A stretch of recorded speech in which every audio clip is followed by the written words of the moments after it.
ಬಾಯಾರಿದ ಮೈನಾ. ಒಂದು ಮೈನಾ ಇತ್ತು. ಬೇವಿನ ಮರದೊಳಗಿನ ಗುಂಡಿಯಲ್ಲಿ ಮೈನಾ ವಾಸಿಸುತ್ತಿತ್ತು. ಬೇವಿನ ಮರವು ತೋಟದಲ್ಲಿತ್ತು. ತೋಟದಲ್ಲಿ ನೀರಿನ ಪೈಪ್ ಅಳವಡಿಸಲಾಗಿತ್ತು. ಮೈನಾ ಪ್ರತಿದಿನ ತೋಟದಲ್ಲಿ ಧಾನ್ಯಗಳನ್ನು ತಿಂದು ಪೈಪ್ನಿಂದ ನೀರು ಕುಡಿಯುತ್ತಿತ್ತು. ಒಂದು ದಿನ ಸೂರ್ಯ ತುಂಬಾ ಬಿಸಿಯಾಗಿತ್ತು. ಆದ್ದರಿಂದ ಮೈನಾ ತುಂಬಾ ಬಾಯಾರಿಕೆಯಾಯಿತು.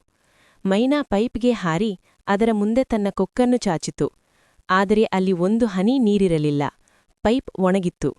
ತುಂಬಾ ನಿರಾಸೆಗೊಂಡ ಮೈನಾ ಅಲ್ಲಿಂದ ಹಾರಿ ಮಾವಿನ ಮರದ ಮೇಲೆ ಕುಳಿತಿತು. ಅಲ್ಲಿ ಅದು ಗಿಳಿಯನ್ನು ಭೇಟಿಯಾಯಿತು. ಮೈನಾ ಕೇಳಿತು, ಸಹೋದರ, ನನಗೆ ತುಂಬಾ ಬಾಯಾರಿಕೆಯಾಗಿದೆ. ನನಗೆ ನೀರು ಎಲ್ಲಿ ಸಿಗುತ್ತದೆ?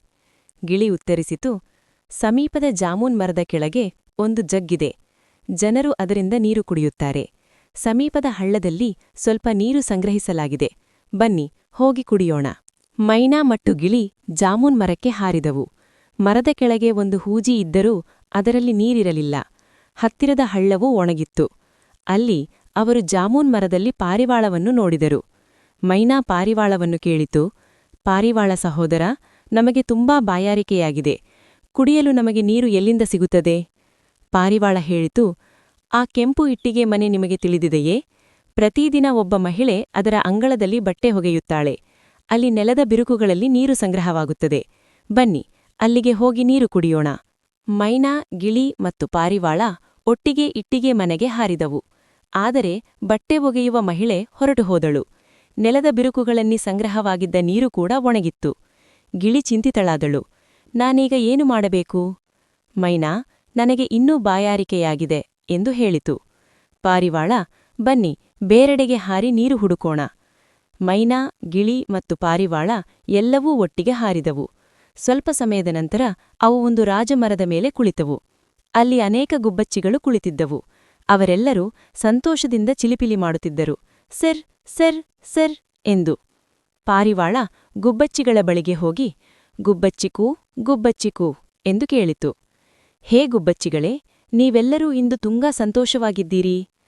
ಒಂದು ಗುಬ್ಬಚ್ಚಿ, ನಾವೆಲ್ಲರೂ ಸ್ನಾನ ಮಾಡಿ ಹಿಂತಿರುಗಿದ್ದೇವೆ. ಮೈನಾ ಆಶ್ಚರ್ಯದಿಂದ ಕೇಳಿತು, ನೀವು ಸ್ನಾನ ಮಾಡಿದಿರಾ? ಸ್ನಾನ ಮಾಡಲು ನಿಮಗೆ ನೀರು ಎಲ್ಲಿಂದ ಬಂತು?